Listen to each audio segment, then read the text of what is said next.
Hey guys, good afternoon. Ano naman na si Jaylee Interior Design. Pakita ko sa inyo ang among turnover na diri project sa San Isidro, Tapas, Iloilo. Let's go guys! Ang mga diri aton nga interior bedroom. Bali, may bed kita diri. Queen size bed. Then may wardrobe andre. Damo abi di ma'am gamit. Siyempre si ma'am sa abroad dati damo sa mga gamit. Damo ko mga drawers yung pinangbutang. Gusto man ni ma'am. Tapos ang color ginamit natin di white kag sang wood brown laminated. It's all laminated guys. Wala na kita sang pinta-pinta. Ari makita naman diri ang aton nga wardrobe. Next diri may side table kita. Pwede din sa mga kabutang sa laptop.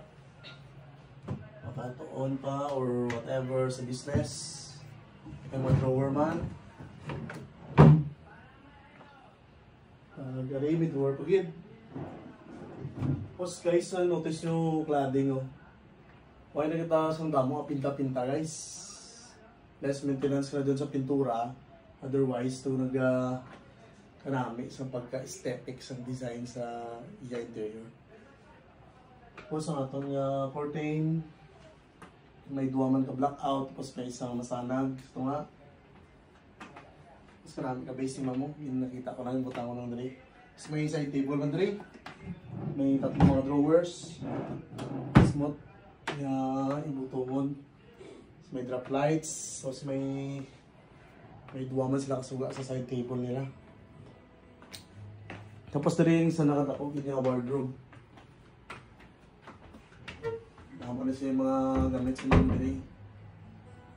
Tapos may drawer mata diri. Again, soft close guys ang atong mga drawers. Then ang atong mirror, may storage man diri.